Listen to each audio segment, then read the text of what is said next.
Hey, what's up everyone? Morey Croson here, and today we're going to be going over what's more important, technique or performance, and we're going to also have some workout videos at the end. I'm super excited about this video. It's going to provide a ton of content for you guys. It should be really, really helpful, and we're going to start it right now.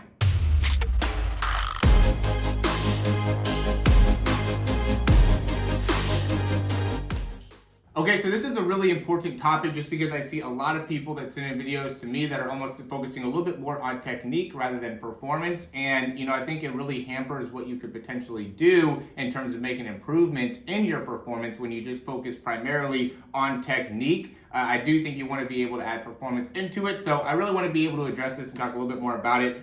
Here on the right, I am doing more of like a technique type run, while on the left, I'm doing more of a performance type run. So you can see, and I'm focusing on my left leg. If you're new to the channel, I really struggle a lot more with my left leg in terms of being able to get good front side mechanics like you see here. This is really, what I typically am at with my front side mechanics. And you can see here on the right where I'm really focusing on my technique and being able to, make sure I'm able to do it correctly. So the big thing that I think a lot of people go over is, they just work more at like a 80%, maybe at the most 90%, and just focus more on the technique side of it rather than working at that 100% and really being able to make improvements in my mind. So, to me, I like to be working more at this 100% and just continue to get better with my, front side mechanics and really work more of the technique in things like working out and in my warm-up and stuff like that. So, in terms of what my priority is, it's going to be performance 110% of the time. But, I do want to go over a little bit of what I'm doing within this workout here. And really, what this is like a 10, if we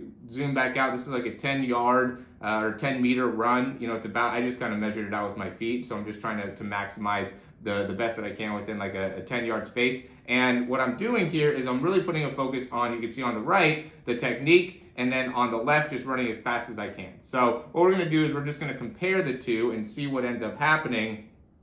So we can see I'm landing here 43.70. This is on some nice grass, and so I do feel like I spend a little bit more time on the ground because of that. But anyway, we'll go through. So 97.12. So this is the big issue to me, is that I need to be able to get my foot contact time under 0.1, right? So 43.70 and then 43.80. So this is about 0.1 on both of them, right? In terms of how much time I'm spending on the ground, and then I'm off the ground. This one might be 0.11. It looks like I'm already off the ground though, but let's just say 0.11 on the left. And then I'm cycling through to touch back down at, say, 48 then. Whoop. 0.48. So I'm at about 0.36 in terms of my turnover time, and this needs to get closer to 0.33 to 0.34 in order for me to get closer into that 23 to 24 miles per hour, which is the goal. And this also needs to be into a consistent like 0.09, maybe even into 0.08 in order to get into that same, so that's the goal, is to get a couple hundredths off of my contact time and a couple hundredths off of my transition time or time spent off the ground.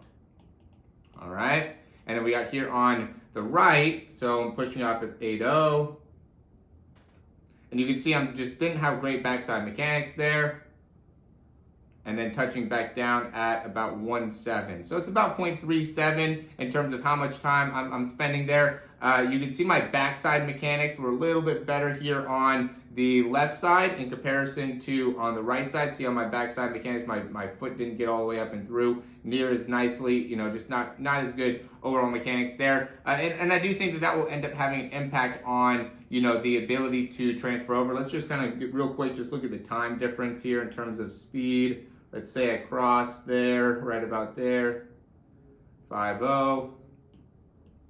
And it's important, guys, for you guys to look at this and see, where you're at in terms of your speed in order to really make big differences or big improvements. We'll say I cross maybe there, 44.6, so that's going to be a 1.17. It's not very good. Okay, we'll say we'll cross here at, this is way too, let's say just go on this side, 96.91. And then I got all the way through at, a little bit better on this one, yeah, So it looks like it got 97, closer to like 75.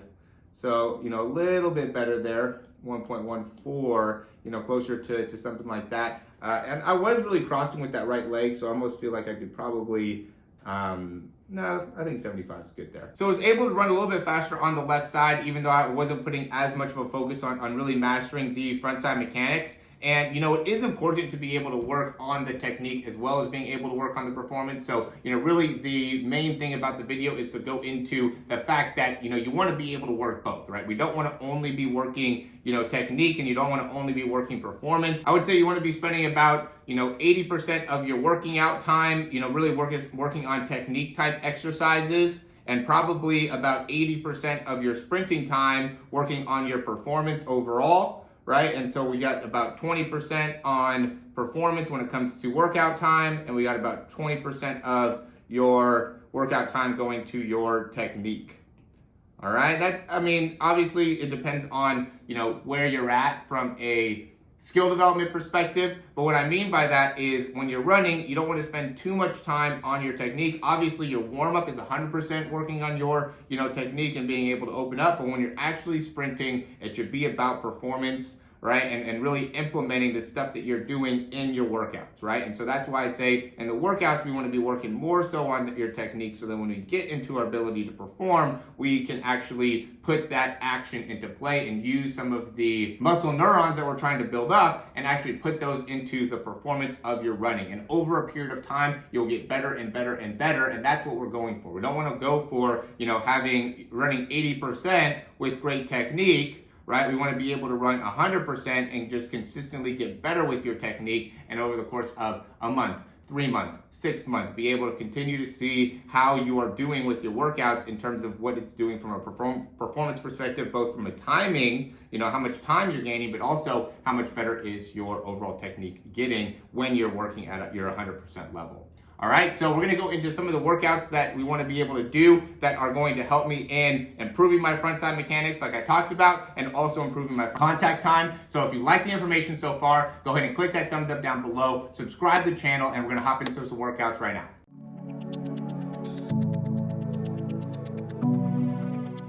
All right, guys, so reality is I got a lot to work on here to be able to go from 20 miles an hour-ish to about 24 miles per hour in order to really make a big difference in my speed. So I'm gonna go over a couple things that I'm gonna be working on here to improve, and really the focus right now is gonna be on really maximizing that foot contact time, getting it down into closer to 0.08, and then also being able to really maximize those front side mechanics to make it so I'm able to reach out a little bit more, especially on the left side. So I'm gonna go over a few exercises that are gonna really focus on being able to improve those two areas in particular. All right, the first thing is going to be foot contact time, and I'm just going to be on one leg here, and I'm just going to be doing jumps, trying to really maximize that time spent on the ground. When I'm doing these, I'm really trying to focus on driving my toes up right after foot contact, keeping my leg as straight as I can. All right, this one's going to be working on hip extension. I got my knee up to my hip height, and I'm just going to extend the leg from here. I got a little bit of resistance here as well. Really helps strengthen my leg out. I can also do this with a band. I'll just split screen that. All right, next is gonna be single leg broad jumps, just really focusing on the knee drive and trying to spend as least amount of time on the ground as possible.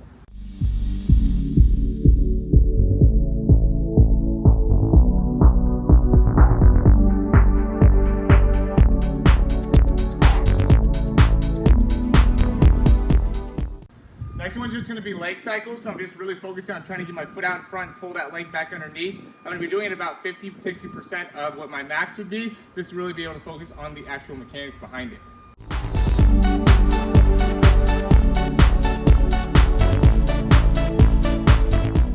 I do want to make a point as I'm doing this, I'm really focusing on being able to drive my arms back as much as I can, and then I'm also trying to focus on having a very upright posture.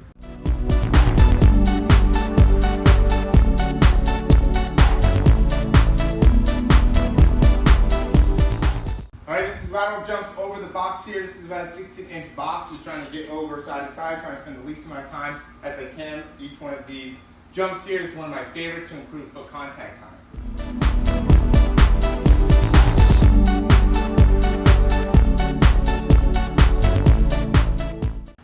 All right, guys, this one is one of my favorites. You already probably know about it.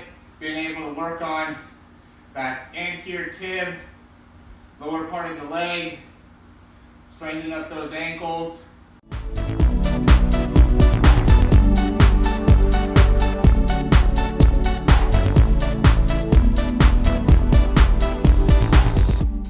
Alright, so like I said in the past, this one's one of my favorites just because it really ingrains that leg cycle as you are going through the sprint. And you can use a wall for this if you don't have the access to a treadmill like this. And usually when I do it, it's after I do some type of like front side mechanic type training, or I train the strength or stability within the ankles. And so that's what I'm doing right now. I'm just going to cycle, get my leg through as fast as I can as the focus, and really try to lock my spine in the best that I can.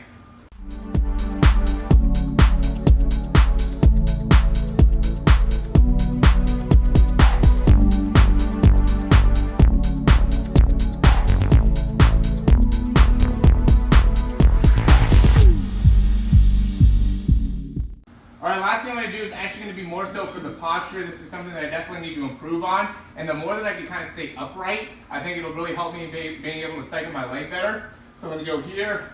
I'm just going to pull back, really trying to keep my core on, and really just get plenty of range of motion within my scapulas and within my shoulders. I'm going to do some really focusing on the shoulder. Now I'm going to drive just straight back with my elbow as well. Don't really need a lot of weight for this, but just want to ingrain having plenty of range of motion through my shoulder. Now I'm going to pull back and come up and around.